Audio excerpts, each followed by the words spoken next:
سلام، امروز میخوایم با هم دیگه یک کباب تابعی درست کنیم. کباب تابعی که با هم دیگه درست میکنیم خیلی ساده است. گوشت چرخ کرده و پیاز با نمک و فلفل، یکم هم سماق بعد روش میزنیم. مزه خیلی خیلی خوشمزه میده. حتما بهتون پیشنهاد میکنم که اینو امتحان کنیم. مزهش رو حتما دوست خواهید داشت. مواد اولیه برای درست کردن کباب تابعی گوشت چرخ کرده است. این گوشتی که من اینجا دارم گوشت چرخ کرده گاوه. اگه دوست داشته باشین میتونید مخلوطش رو استفاده کنید با گوسفند یا حتی گوشت گوسفند. یه پیاز کوچیک دارم، یکم کره، سماق، گوجه و نمک و فلفل.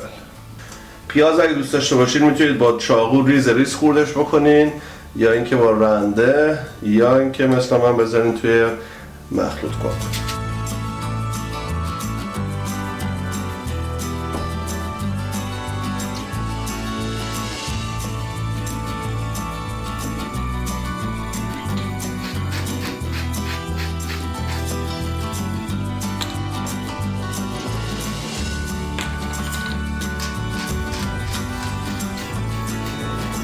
درست کردنش خیلی ساده است. پیاز خوردش میکنیم، با گوشت و نمک و فلفل مخلوطش میکنیم و میذاریمش توی مایتابه.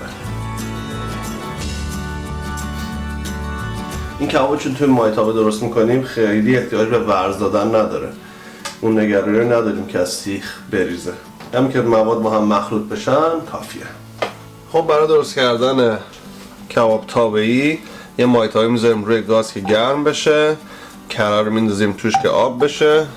اگه دوست داشته باشین میتونید به جاش از روغن هم استفاده کنید. کرمون که آب شد گوشت رو میذاریم توی مایتابه و قشنگ پهنش میکنیم.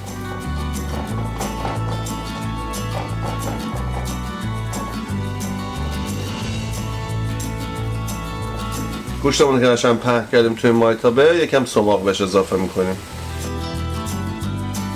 در مایتابه رو میذاریم و میذاریم رو شعله ملایم، یه طرفش قشنگ بپزه.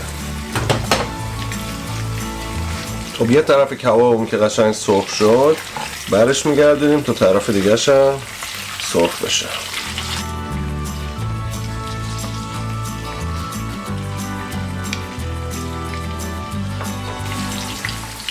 به همین طرفش هم دوباره سماق اضافه میکنیم.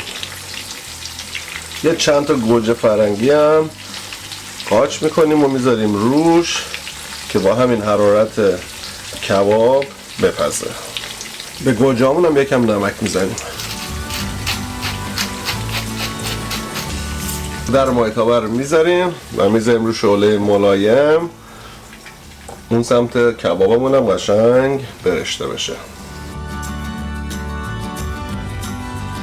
خب کباب تابعیمون آماده است. اومدیم با روشه با هم دیگه امتحانش بکنیم. یه پلو زعفرونی هم درست کردیم که باهاش خیلی خوشمزه میشه. اگه گفتی چی یادمون رفت بیاریم؟ سماق. بیا. خب بده من پلو بریزم. I gotta go.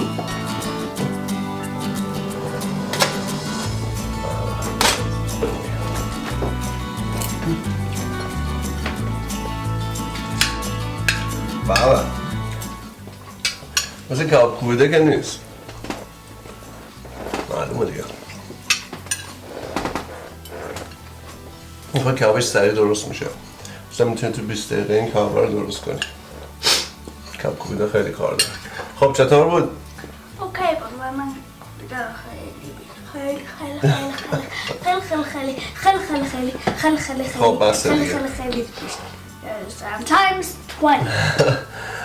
خب امیدوارم که غذا رو درست کنید، از خوردنش لذت ببرین. همونطور که روشا گفت معلومه قابل مقایسه با کباب کوبیده و اینا نیست، ولی کباب ساده و خوشمزه سریع هم درست میشه.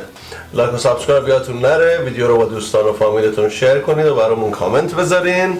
دکمه زنگوله این پایین هم بزنین که ویدیوهای جدیدمون رو زود ببینین. تا هفته بعد خداحافظ. Peace.